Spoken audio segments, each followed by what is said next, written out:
ఒక వికలాంగుని ట్రాన్స్ఫర్ చేస్తాము, డబ్బులు ఇస్తావా లేదా, 20,000 లంచం ఇస్తావా లేదా అని మున్సిపల్ ఇంజనీర్ గుర్రప్ప అనే వ్యక్తి నాగరాజు అనే ఒక వికలాంగుని వేధించడం జరిగింది. డబ్బులు ఇస్తేనే నంద్యాల ఉంటావు, ఇతనే నాగరాజు, డబ్బులు ఇస్తేనే నంద్యాల ఉంటావు, లేకుంటే నేను వెలుగోడుకు ట్రాన్స్ఫర్ చేస్తానని చెప్పేసి భయపెట్టడం జరిగింది. ఆ విషయమై నేను నిన్న ప్రశ్నించి అడిగితే బయట వ్యక్తులు జోక్యం చేసుకోకూడదని చెప్పి మాట్లాడడం జరిగింది. అందుకు మేము ఈరోజు మున్సిపల్ కమిషనర్కి ఆయన దృష్టికి తీసుకురావాలని ఇక్కడ వచ్చి ఈరోజు ప్రశ్నించడం జరిగింది. అన్ని విషయాలు, గతంలో జరిగినటువంటి అన్యాక్రాంతాలు, అరాచకాలు, అవినీతి గురించి కూడా ప్రశ్నించడం జరిగింది.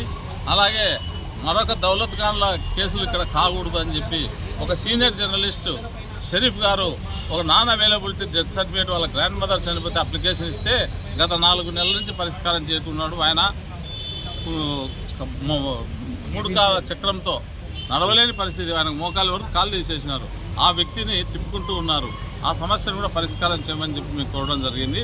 అలా చేయకపోతే ఇంకా ఎంతమంది దౌలత్ ఖాన్లో మాత్రం బలైపోతారో ఈ మున్సిపాలిటీలో అర్థం కావడం లేదు. ఆ ఉద్దేశంతోనే మేము ఇక్కడ రావడం జరిగింది. మున్సిపాలిటీ జరుగుతున్న అవినీతి అక్రమాలపైన మీరేమైనా పార్టీ అధిష్టానం దృష్టికి తీసుకెళ్తున్నారు? మేము చంద్రబాబు నాయుడు సార్ దృష్టి, ముఖ్యమంత్రి గారి దృష్టికి తీసుకుపోతాం, పవన్ కళ్యాణ్ గారి దృష్టికి తీసుకుపోతాం, మన మంత్రి గారి దృష్టికి కూడా తీసుకెళ్తాం. ఇక్కడ చాలా అవినీతి పేర్కొని పోయింది. రాబందుల మాదిరి అవినీతి, రామందిరి మాదిరి తింటున్నారు. ఇక్కడ అస్తవాసి అని చెప్పినాడు నువ్వు, ఆయన డైరెక్ట్గా అస్తవాసి ఎవరిది బాగుంటే వాళ్ళదే అన్నాడు. పెద్ద ఆయన కమిషనర్ గారు చాలా మంచి చక్కగా చెప్పినాడు. అస్తవాది బాగుంటే బాగా పనులు చేస్తాం ఆయన కాడికి చెప్పినట్టు ఉంది. ఆయన అస్తవాసి చెప్పినాడు. కాబట్టి లైసెన్స్డ్ సర్వేర్, ఒక లైసెన్స్డ్ సర్వేర్తోనే హస్తవాసి బాగుంది, వీళ్ళకి బాగా ముడుతున్నాయి, బాగా హస్తవాసి బాగుండడానికే పనిచేస్తున్నారు. మీరు అధికార పార్టీలో ఉన్నారు, మీ సమస్యలు తీరకపోతే ప్రజల సమస్యలు తీర్చాను. నేను ప్రజల కోసము, ప్రజల తరఫున వాళ్ళ సమస్యలు తీర్చడానికి ఇక్కడ వచ్చినాను. మా సమస్య కాదు ఇది, ప్రజల సమస్య మేము వేసుకొని వచ్చినాం. ఒక వ్యక్తిని, ఒక వికలాంగుని తిట్టి దూషించి లంచం అడిగితే వచ్చిన ఒక షరీఫ్ అని సీనియర్ జర్నలిస్టును 3 నెలల నుంచి తిప్పుతూ ఉంటే మరొక దౌలత్ ఖాన్ కేసు కాకూడదని వచ్చినా నేను ఇక్కడికి. దానికోసం ప్రశ్నించడానికి వచ్చిన ఏ అధికారి ఈరోజు కమిషనర్ తప్ప మిగతా 2 అధికారులు ఇక్కడ లేరు. నిజంగా వాళ్ళు తప్పు చేయకుంటే ఇక్కడ ఉండొచ్చు కదా, వచ్చి మాట్లాడవచ్చు కదా, సమాధానం చెప్పొచ్చు కదా. ప్రజలకు అన్యాయం జరుగుతుంది కాబట్టి నేను రావాల్సి వచ్చింది ఇక్కడికి. అందరిలోకి మామూలుగా ఫోన్లు చేస్తే ఇర్రెస్పాన్సిబుల్ రెస్పాన్స్, జోక్యం చేసుకోకూడదు అని చెప్తున్నారు. అందుకనే కమిషనర్ కలిసి ఎందుకు జోక్యం చేసుకోకూడదు, ఒక ప్రజాప్రతినిధిగా ఎందుకు జోక్యం చేసుకోకూడదు. ఈ నెల 23వ తారీఖు సీఎం చంద్రబాబు నాయుడు మన జిల్లాకు వస్తున్నారు, ఆయన దృష్టికి సమస్యలు తీసుకెళ్తాం. ఖచ్చితంగా తీసుకెళ్తాము, ఖచ్చితంగా ఆయన దృష్టికి తీసుకుపోతాం, ఆయన కంప్లైంట్ చేస్తాము.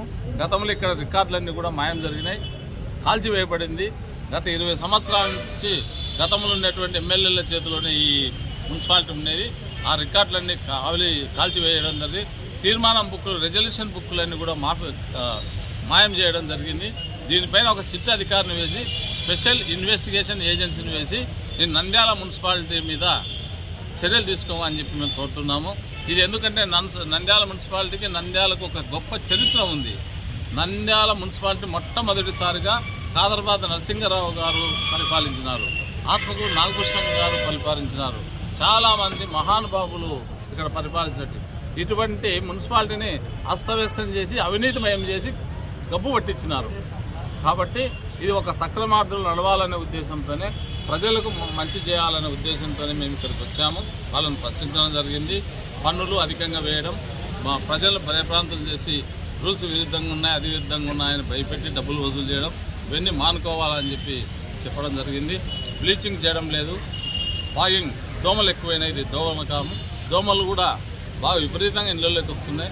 కాబట్టి ఇవన్నీ అరికట్టాలా. ఒక సమస్య కాదు, అన్ని సమస్యల మీద అడగడానికి వచ్చాం. కేవలం ఒక నాగరాజు సమస్య కాదు, షరీఫ్ గారి సమస్య కాదు, అన్ని సమస్యల మీద నంద్యాల పట్టణంలో ఏమేమి సమస్యలు ఉన్నాయో అన్ని సమస్యలు మేము ప్రజలతో అడిగి తెలుసుకొని ఇక్కడికి రావడం జరిగింది. అది కూడా నేను క్వశ్చన్ చేశాను కమిషనర్. అంటే కమిషనర్ అంటే నా పరిధి కొంతవరకే, డిపార్ట్మెంట్లు వేరు వేరు అని చెప్పారు. కానీ under supervisor of the commissioner గారు ఇది జరిగేది, మీరు యాక్షన్ తీసుకోవాలని కోరడం జరిగింది. ఒకవేళ జరగకుంటే దీని మీద ఇన్వెస్టిగేషన్ చేపిస్తాం. పై అధికారులకు, మున్సిపల్ అథారిటీస్కు, మున్సిపల్ మంత్రి వారికి కూడా తెలియజేస్తాం.